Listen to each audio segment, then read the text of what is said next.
Nah, gimana sih cara kalian tuh menjaga originalitas kalian dalam berkarya dan juga menjaga authenticity kalian tuh dalam berkarya itu gimana sih? Mikir dulu. Gimana ya? Pada saat itu sempet aku tuh kayak panik gitu, kayak aduh nggak ada lagu nih. Buatlah lagu, aku cuma punya waktu 2 jam pada saat itu. Betul. Aku kirim ke A&R, terus lalu tiba-tiba kita A&R-nya bicara bahwa gue suka bla bla bla, terus tiba-tiba ada yang rambutnya merah nongol gitu. Iya bener itu tuh. Kata Itu Isyana. bener. Soalnya awalnya kayak aman gitu kan. Rambutnya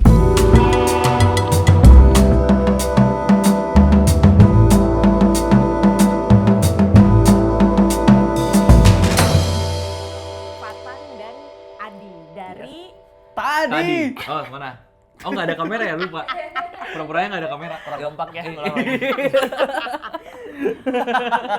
pertama kali gue tuh lihat kalian manggung tuh ya waktu jadi openingnya Isyana di sebuah pressconnya Isyan di Kemang Village itu Yes. pertama kali ya. Saat itu gue pikir wah bagus juga nih ya, stylenya tuh rada beda sama grup-grup atau musisi baru yang kebanyakan sekarang ini itu. Dan ternyata kalian tuh masuk Red Rose Records ya, Betul. labelnya Isyana. Ceritain dong awalnya gimana sih sampai kalian dinotis Isyana Sarasvati? Silakan Fatan Diarna. Gantian ya jawabnya, Gantian. silakan. gantian, Gantian ya. Setengah-setengah. Setengah-setengah boleh. Steng. Jadi awalnya tuh sebenarnya Kak, kita kan dari Bandung. Terus awalnya juga kita nggak terbayang akan end up secepat itu juga sampai di Jakarta dan join nama label gitu. Tapi waktu itu sebenarnya ada di titik kita cukup udah hampir putus asa dikit. Dan kontrak terakhir adalah album pada saat itu. Bener. Jadi ya kita berdua. Jadi udah ini kita jadikan Treat as a album terakhir pada saat itu tuh. Betul, yang ada lagunya udah rilis Betul. sekarang Pesona gitu-gitu tuh kita makanya kita bikin album terakhir deh gitu. Kita Karena bareng- nggak kemana-mana nih. Bener, karena kita indie dulu dari 2018 gitu. Udah gitu, pas udah ada demo kita tiba-tiba terpikir aja buat kayak kita approach kali ya om ini, kakak ini gitu, abang ini Yang gitu. punya koneksi ke industri gitu lah ya. Siapa tahu kan dia punya kayaknya kalian cocok kenal sama ini gitu. Nah, sampai bisa ke Kak Isyan tuh sebenarnya ada banyak sih sebenarnya, cuman salah duanya. Yang pertama tuh ada temennya bapakku sebenarnya. Dia kenal sama Kak Sarah manajernya Kak Isyan, which is di Retros juga gitu. Terus udah gitu, waktu kita pertama kali ketemu, wah Kak, lu harus ini sih, gue harus kenalin lu ke Sarah katanya gitu. Satu lagi adalah abang-abangan kita ya, sebenarnya Iya, abang-abangan jadi Bandung. abang-abangan kita tuh ternyata itu somehow orang pertama yang kita temui adalah temennya bokapnya dia, dan dia mention nama Red Rose. Betul. Kita belum tahu kayak oke, Kak Isyana punya label, that's it, udah. Terus habis itu tiba-tiba orang kedua yang kita temui, terus dia ngomong, gue baru join nih, gue as a marketing di label ini.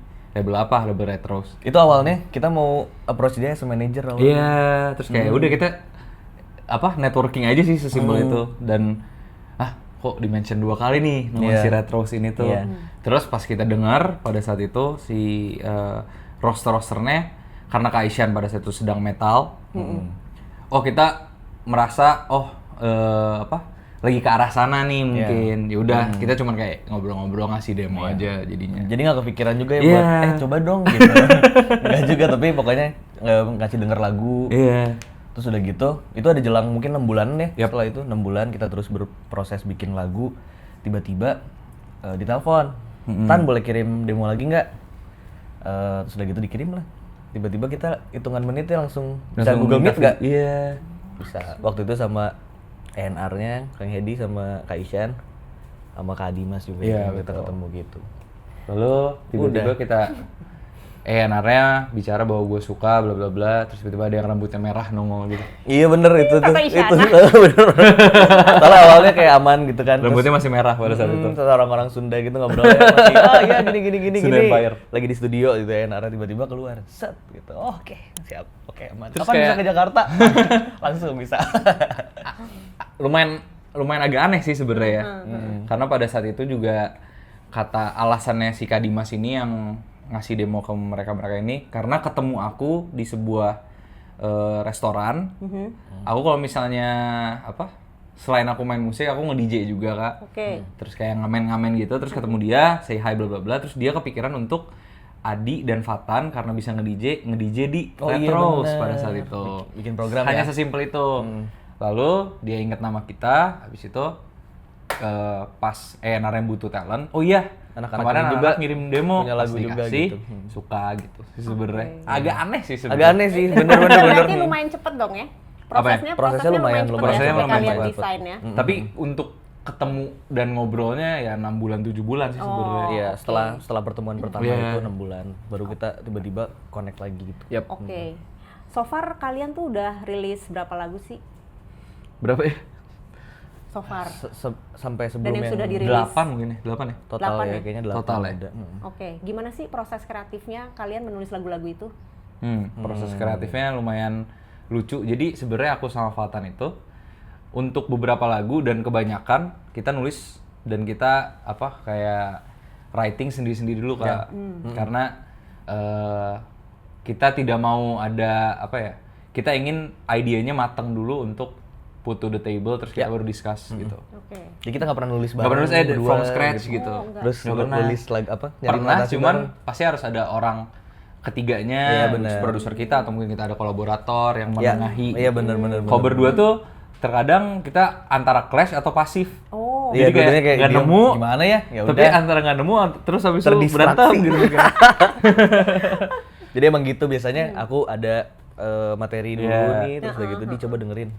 Oke, nice. Ini oke gitu. Oke. Kalau Dan misalnya ini verse terlalu 2-nya. ini, coba ada yang lain nggak? Oh yang ini aja gitu. Misalnya Oke. kayak gitu. Biasanya dia ngasih, tapi verse 2-nya dikosongin gitu. Ya. Oh, oke. Coba ceritanya gini. Coba ceritakan point of view-mu gitu kan. Iya. Jadi tetap nulis barengan, cuman Iya. tidak at the same time aja. Bener. Iya. Begitu. Ntar digabungin ya. Nah digabungin lalu kita udah bagian lagu dan ide kita yang ada di otak ini udah tersalurkan, lalu kita kirim ke produser kita gitu. Namanya Doni Manurung dan dia from day one lah ya bisa dibilang. Terus ya udah dia yang mengerti komposisi, mengerti chord dan lain-lain dan disempurnakan oleh dia gitu. Begitu. Oke. Nah, tahun lalu nih kalian juga udah nulis dan memproduseri lagunya Vidi Aldiano ya, yang baik. judulnya Iya. Senyumin Dulu Aja itu. Nah, gimana sih pengalaman collab sama Vidi waktu itu? Apa ya? Itu salah satu yang menarik juga sebenarnya karena dari dulu tuh kita emang pengen jadi songwriter juga gitu. Aku sih terutama pengen banget buat nulis dan banyak bisa nulis buat karya orang gitu. Terus agak kurang nyangka juga ya pertamanya Kak Vidi gitu kan. Jadi lumayan kaget waktu itu pas itu ceritanya kalau nggak salah diceritain sama Kak Isyan kayak dengerin deh talentku gitu, dengerin lagu-lagu kita terus udah gitu. Kayaknya lucu nih gitu. Dan Kak Isyan juga thanks to Kak Isyan, dia kayak hard selling kita gitu. Bener. Tadi. Terima kasih. Tadi. Tadi. Tapi emang keren, emang Terus kayaknya cocok sama arahannya Kak Vidi waktu itu gitu. Cuman sempet kayak ada kita meeting pertama, yuk kita buat lagu, oke. Terus habis itu kita nggak dikasih deadline, nggak dikasih apa. Iya. Suatu saat Hilang kita. hilang terus ini mana demo kumpulin lah nggak diingetin kan.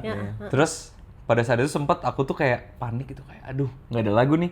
Buatlah lagu, aku cuma punya waktu 2 jam pada saat itu. Aku kirim ke A&R terus Tinggal gini. terus aku ngomong kayak namanya Kang Hets kan. Kang Hets kayaknya emang jelek sih, cuman ya coba. Terus kata dia, iya sih jelek, ada yang lain gak?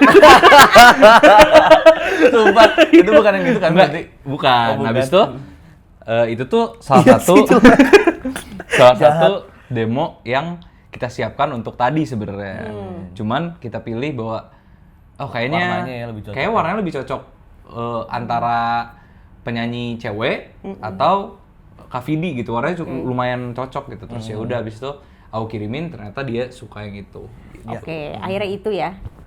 Nah, terus proses rekamannya sendiri dan workshop gitu, kalian workshop dulu nggak sih sama Vidi atau? Workshop kita sekali waktu itu. Oh, sekali. Sekali. Jadi waktu itu karena lagunya bentuknya udah ada, terus kita agendakan workshop sekali main ke rumahnya Kak Vidi waktu itu. Terus kayak karena dia sangat welcome dan sangat baik hati juga ya, jadi kita nggak tegang gitu kan. Iya, kayak awalnya tegang terus orangnya ternyata membuat kita nggak tegang gitu. Bener, jadi kita yuk. Udah punya beberapa keywords lah gitu waktu itu. Jadi nulis satu hari itu kita nulis, terus nextnya kita producing ya waktu itu kan. Terus udah gitu rekaman vokal, jadi kayak 3 kali gitu. Sampai senyumin aja. Oke. Terus tahun lalu tuh juga kalian pernah collab juga ya sama Rahmania Astrini buat Pesona, dan so far yang gue lihat itu lagu itu masih jadi yang terbanyak streamingnya di Spotify untuk tadi ya. Nah kalau Pesona tuh ada cerita apa sih di balik lagu itu dan prosesnya? Gimana di? Jadi pada saat itu tuh aku nulis, berarti Pesona tuh 2024 ya? Enggak dong. Kayak itu kayaknya 2 tahun yang lalu sebelum rilis kayaknya. Iya, pokoknya 2 tahun sebelum ya lagunya jadi ya. Nah pada saat itu tuh aku kayak waktu itu Fatan pernah membuat lagu Penasaran. Iya. Dan itu mungkin bisa dibilang nih kita ingin mencoba untuk menulis lagu Indonesia pop dan easy listening pada saat itu. Lalu aku kayak oke, berarti Penasaran tuh harus memiliki temen lah. Dan benchmark aku tuh Penasaran pada saat itu. Terus yaudah aku mencoba menulis dari gitar yang pada saat itu aku bisa dari keyboard gitu. Coba nemu nih. Nah cuman lagunya tuh jadinya kayak Penasaran aja gitu. Tapi itu similar aja. Demo gitu. nomor 1 tuh Pesona tuh Penasaran dikasih beat yang lebih cepat aja gitu. Awalnya Lalu aku ngomong ke produser bahwa ini kalau kayak gini ya nggak beda sama Penasaran, gimana ya? Terus kita doodling. Biasanya tuh kita tuh ngasih demo tuh udah warnanya dan aransemennya udah pakem gitu. Berita jadi dia tinggal rapi-rapiin aja. Cuman pas ini tuh kita ngasih Doni Manurung untuk explore, lu mau apain bebas deh gitu. Sampai akhirnya ada satu referensi gitu tapi kayak gospel seru deh. Waktu itu aku sama Fatan tuh lagi dengerin Sivia dan kalau luarnya PJ Morton, lu dua itu aja lagi namatin itulah Kirk Franklin gitu. Terus kayaknya kalau gospel asik deh soalnya kalau misalnya akustik membosankan. Terus dia coba, habis tuh masuk kan. Jadi kayak gini, menarik nih. Nah, pada saat itu kita ingin ada kolaborator karena sesimpel pas part keduanya itu ketinggian. Agak terasa bener tapi kayak ini kan nge-transpose dan registernya kita udah nggak nyampe dan cocok ya kayaknya ada cewek gitu. Dan secara cerita juga harus dibalas kayaknya harus dibalas. Kayaknya harus dua sisi. Lalu kita kontak teman kita yang itu juga ketemunya lumayan random. Raw talent dari Bandung namanya Shakila. Terus dia ngisi part ceweknya. Jadi pada saat itu tadi featuring Shakila. Itu 2 tahun sebelum rilis. Nah, kita keep aja lagu itu, habis kita buat lagu lagi segala macam, kita submit ke Retros dan salah satu lagu yang paling dijagokan sama mereka. Dan pada saat itu di saat ingin rilis, Shakila berhalangan untuk ngisi, berhalangan untuk ngisi yang serius banget gitu. Dan kita harus mencari penggantinya. Dan penggantinya ada beberapa nama, tapi yang paling dekat dan yang paling bisa dibilang enak untuk diajak ngobrol dan bukan orang yang nggak kenal gitu. Jadi karena posisinya kayak ada tim gitu waktu itu, ada tim gue sih ini gitu, gue ini gitu. Nah di sini saya menang. Nah Fatan mengajukan nama ini nih, nama Rahmania Astrini. Di sini saya menang. Terus karena orang Bandung, terus karena kita kenal. Iya karena pernah ketemu lah gitu ya. Jadi mungkin nggak kaku dan nggak kagok gitu dan kayaknya enak deh. Terus pas kita ngomong ke Rahmania Astrini, mereka open untuk kolaborasi. Semudah itu. Jadi kayak udah hajar aja terus udah kita gas gitu. Jadi kuncinya tuh mau apa enggak kan sebenarnya si kolaborator. Aku tuh cuman asli kita punya demo kayaknya seru gini aku kirim lagunya kan gitu. Seru mau katanya. Kayak langsung mau katanya. Udah man. Terus ya udah habis itu rekaman dan pas proses rekaman juga itu ada cerita lucu. Jadi entah kenapa ya mungkin karena grogi, mungkin karena baru-baru pada saat itu aku kalau rekaman pasti sakit. Pasti nggak tahu kenapa. Ini anxious atau gimana? Jadi flu, batuk, terus dan mampet bener-bener flu gitu. Bener-bener imun langsung drop. Tiap rekaman itu, tapi bener tiap recording vokal pasti cuma kemarin aja pas langsung. rembulan. Nah, habis itu pas kita jalin drop lagi. Entah kenapa nggak tahu lah pokoknya. Terus habis itu pada saat itu kita sangat mengagumi banget Kak Gamal. Betul. Dan somehow label bisa merealisasikan untuk Kak Gamal menjadi vocal director. Gamaliel ya. Iya. Dan Kak Gamal terkenal dia lumayan perfeksionis mungkin ya. Dan dia ingin yang terbaik aja untuk karyanya. Di situ Fatan aman, Rahmania ya udah nggak usah. Adi ulang lagi. Dia kayak gitu tadi. Wah, kena ini. Terus wah Aduh, itu tuh kita kalau nggak salah ya dari jam 1 sampai jam 11-12 malam gitu. Itu 1 siang jam sampai 1 jam siang 12. Dan yang dua lama shift aku gitu. yang maaf kagak maaf. Dan itu belum beres kita. Iya, emang kita belum semuanya itu. Jam 1 sampai jam 12. Iya. Karena kan 3 orang ya, Kak. Jadi kayaknya agak lumayan membutuhkan waktu lebih. Betul. Ramani asli kayak lah beres ya. Udah, masuk. duluan ya. Oke. Terus Astri Adi langsung boleh. capcus. Aduh, kok yang lain kayak gampang ya, susah banget. Kita emang sejujurnya ada sedikit pressure juga karena kan kita Mengagumi mungkin ya, gitu. iya, Oh betul. kayaknya pesona nih sama Kak Gamal ini seru gitu. Jadi prepnya juga preparationnya udah kayak oke siap nih aman nih. Siap di ospek nih tenggorokan dan ini. Gitu. Nah itu sih. Maaf ya agak panjang teman-teman. Curhat ya. Curhat. Nah, kalau inspirasi musik kalian tuh kebanyakan dari era tahun berapa sih? Terus siapa aja sih band-band luar yang kalian suka dengerin? Dari tahun berapa aja? Itu dulu. Tahun. Aduh. Kalau tahun kayaknya beragam banget Oke. ya, Kak. Ya, dari genre dan tahun juga kalau aku ngerasa kita berdua lumayan beragam. Pertama kalau dari apa ya mungkin musik yang kayak musik apa ya otentiknya gitu, kayak yang piano drum bassnya itu kita sukanya mungkin kita suka jazz R&B. Terus kalau misalnya mention nama-nama mungkin kalau R&B siapa Erykah Badu, D'Angelo gitu. Terus kalau misalnya di Indonesianya mungkin Malik, terus Chandra Darusman dan BLP gitu-gitu. oh, banyak lah kok. Banyak banget sih sejujurnya. Tapi ketemunya di situ lah iya, ya. dan kita pada saat kita memulai kita tuh ada elektroniknya juga gitu Kak. Jadi kayak aku juga kalau buat lagu tuh bingung ini tuh dikasih ke siapa ya? Nah, ya, itu tadi jujur. ke ini cuman sama ada yang ini tapi tadi cuman bukan tadi yang orang dengar gitu. Cuman kita suka membawakannya. Iya, benar. Jadi kesimpulannya adalah kalau misalnya reference mungkin aku berusaha mungkin untuk tidak mengotak-ngotakan bahwa aku belong ke genre A atau genre B gara-gara aku ngerasa take music for granted aja kalau misalnya kita gua pop jazz aja gitu. Sedangkan alternatif misalnya atau elektronik itu sangat menarik gitu menurut aku gitu. Cuman kalau nama apa ya? Untuk menjawab pertanyaannya. Nama kalau di Indonesia Malik The Essentials. Run mungkin ya. Hi-Fi mungkin. Nah, habis itu kalau misalnya di luar, mungkin kalau aku pribadi aku suka banget Stevie Wonder. Terus karya-karya yang dikeluarkan David Foster sama Burt Bacharach mungkin. Kalau Fatan silakan. Aku lebih ke yang tadi tuh Erykah Badu gitu-gitu. Terus luar siapa ya? Mungkin ada Acid Jazz gitu sempat. suka Dia suka Jamiroquai gitu-gitu. Jamiroquai ya. Jadi kadang kita suka lupa kayak kita suka juga ya. Terus kan ditambah aku sama Adi kan nge-DJ juga kan, udah nge-DJ-nya juga. Terus jadi referensinya misal kita dengerin per band-bandan gitu, tapi kita juga harus digging buat sama electronic music gitu kan jadinya.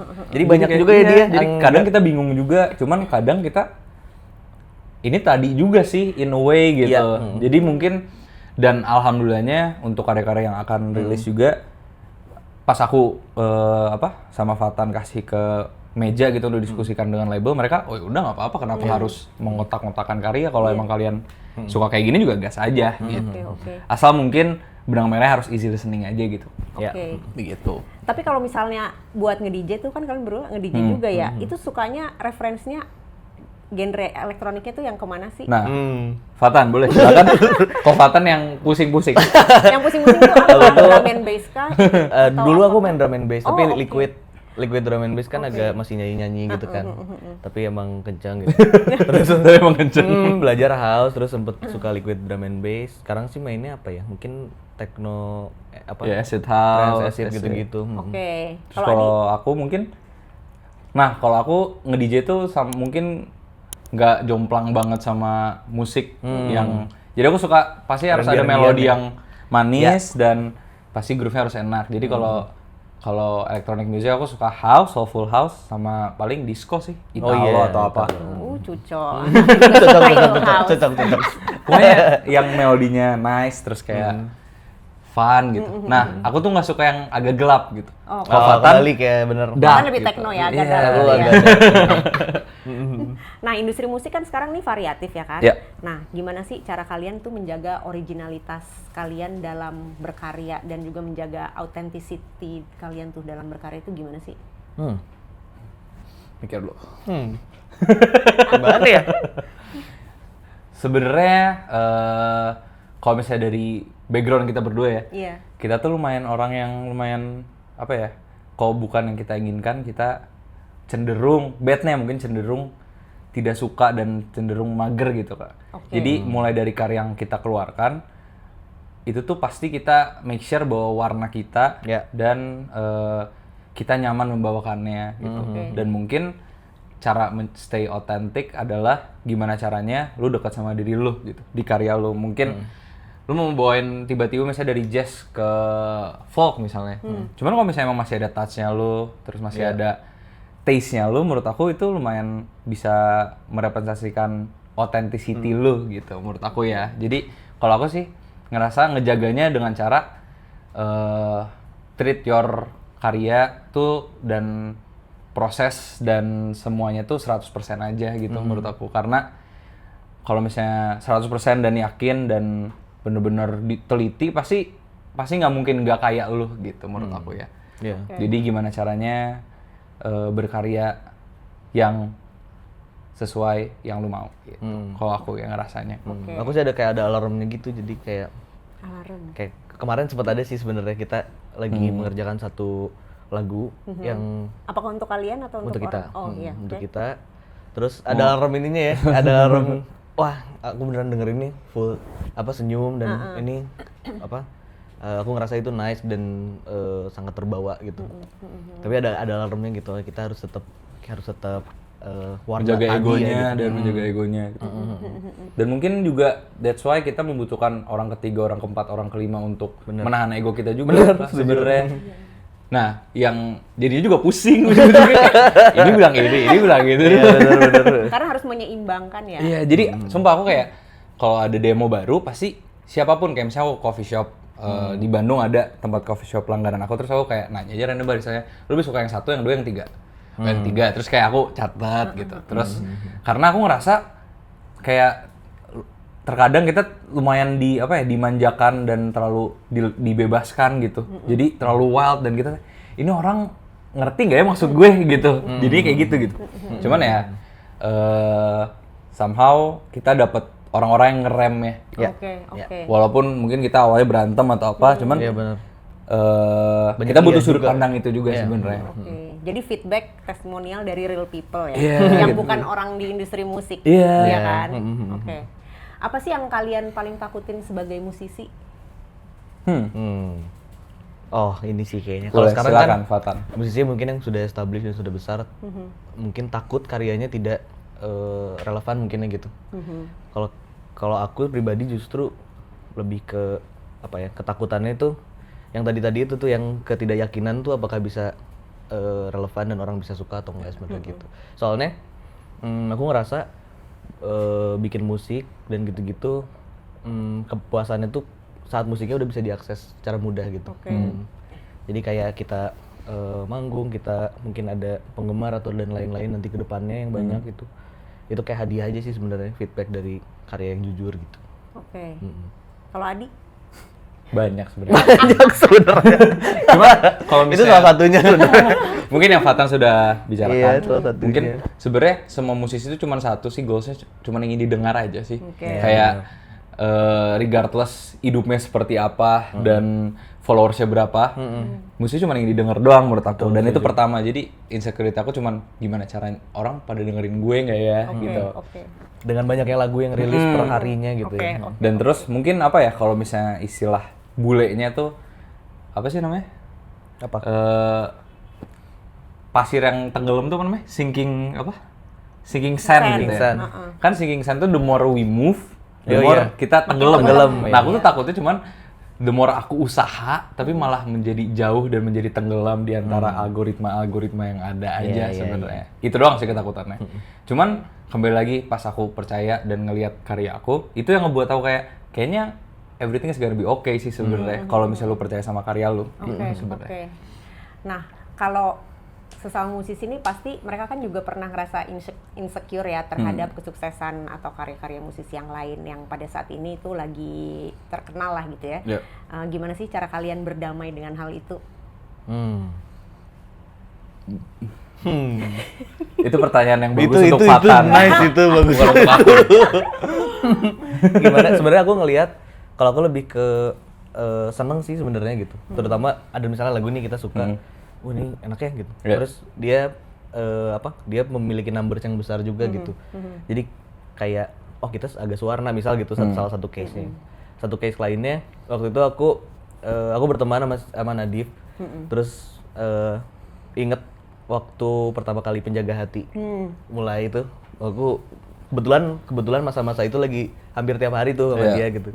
Melihat ternyata sama juga struggle-nya dan mungkin kayak stepnya kayak gimana tuh ternyata sama juga kok dengan lagunya, mungkin nggak punya jutaan streams gitu. Sama gitu, sama-sama pusing dua-duanya gitu. Sama-sama pusing kepalanya. Jadi aku kayak ikut seneng dan support juga. Terus jadi mikir juga gimana ya kita juga bisa bisa achieve itu gitu. Kalau Adi? Nah kalau aku sebenarnya orang yang paling fair dan tidak kompetitif. Ya nggak? Mana ada. Ini kebalikan. Enggak Kak, cuma aku tuh saking obsesnya jadi kayak misalnya kayak Daily Radar atau apa tuh aku yang mantengin kayak artis siapa nih. Iya bener. Tan ini bagus segala macam. Dan cuman aku tuh selalu menurut aku fair adalah di saat karyanya benar-benar bagus dan dia naik gitu. Iya itu kita seneng. Yang aku nggak seneng tuh di luar sana banyak yang ini aku ngomong diri aku ya. Di luar sana banyak yang nggak bagus, yang bagus banget, cuman nggak naik gitu. Why gitu.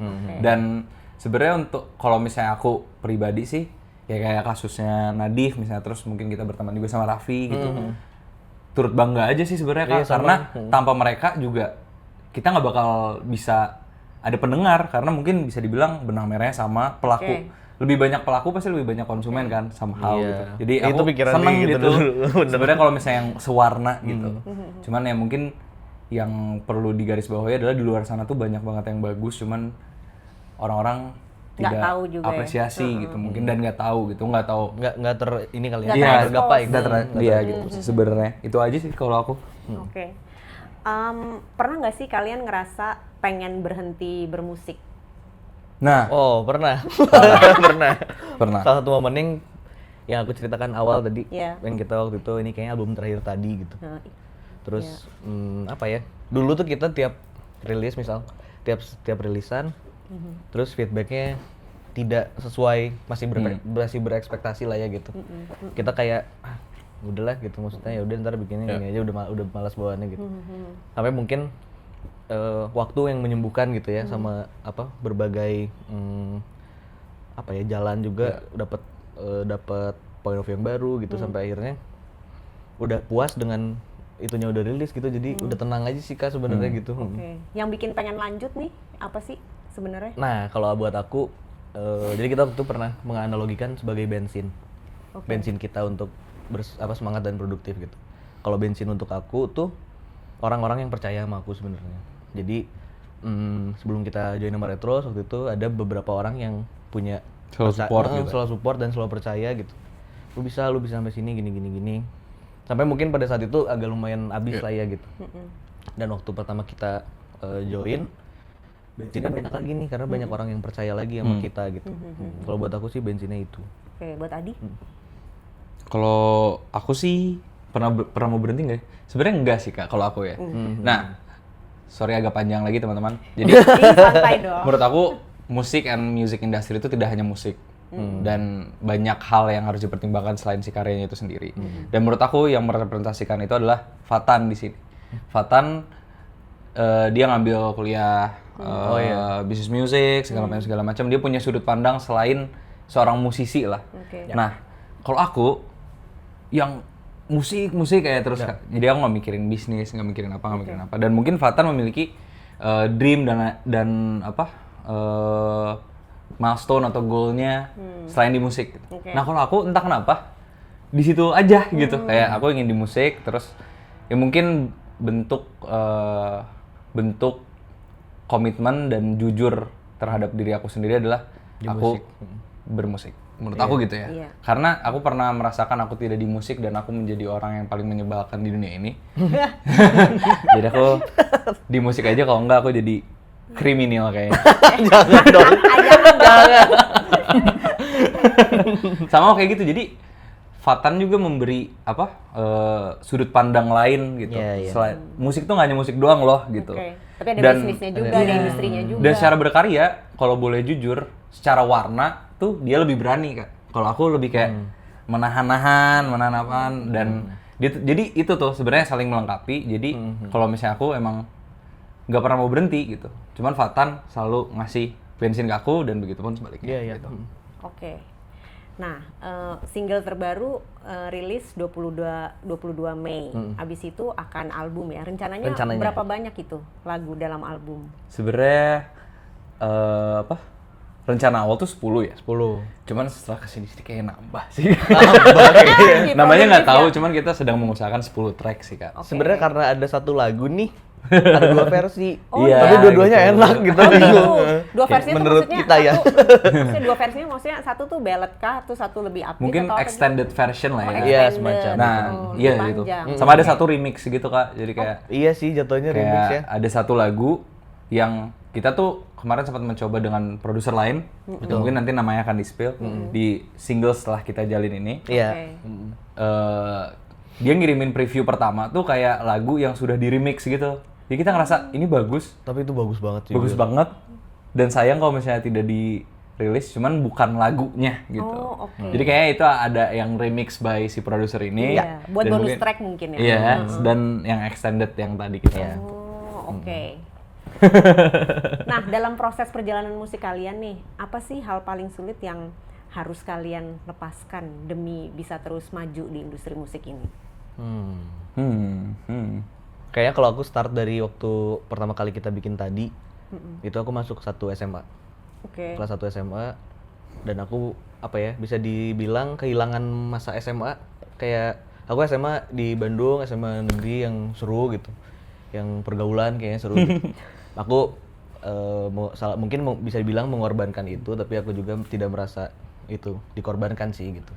Salah satunya itu ya. Terus udah gitu berani untuk pindah ke Jakarta, untuk mengorbankan keluarga berarti dan keluarga. Zona nyaman. Zona nyaman, betul. Karena dulu beneran zona nyaman banget aku tuh kayak ya udah di rumah gitu. Kalau anak-anak mau main ke rumah ya udah tinggal main ke rumah gitu. Terus berani kayak ya udah deh mengorbankan itunya. Aku mau kuliah di Jakarta, terus ya udah pindah ke sini gitu, mencoba yang baru. Kalau Adi? Apa yang dikorbankan ya? Mungkin kalau aku ngerasa karena obsession aku terhadap musik itu memakan waktu yang sangat banyak dan energi yang sangat banyak. Mungkin aku ke manusia lain ya. Mungkin kayak sorry. Oh, ini percintaan maksudnya? Iya, mungkin salah satunya bisa dibilang aku. Tapi itu kayak ini gak sih, kayak alasan gak sih? Enggak apa-apa. Oh ya udah. Soalnya aku kayak nge-treat kayak itu alasan. Cuman somehow aku ngerasa bahwa prioritas aku adalah tadi dan aku tidak mau menambah prioritas lain mungkin. Dan aku harus mengorbankan si love life itu mungkin. Terus kedua juga mungkin keluarga dalam arti adalah aku selalu menjadi orang yang pasif. Karena di studio segala macam maupun ya keluarga aku baik-baik aja, cuman somehow mungkin aku bisa menjadi anak yang lebih soleh mungkin ya, cuman tidak gitu. Ya itu sih sebenarnya yang aku korbanin, hubungan aku ke manusia terkadang tidak terjalin aja gitu. Iya ya, lebih ke musik ya. Iya, lebih kayak ngomong sama komputer dan speaker dan Makanya nextnya kita jalin ya. Iya, kayaknya kita jalin nih di sini. Udah waktunya kayaknya. Kita jalin. Udah waktunya. Thank you semua yang udah nonton episode ini. Kalau kalian suka, jangan lupa like dan subscribe dong pastinya. Sampai ketemu di episode selanjutnya.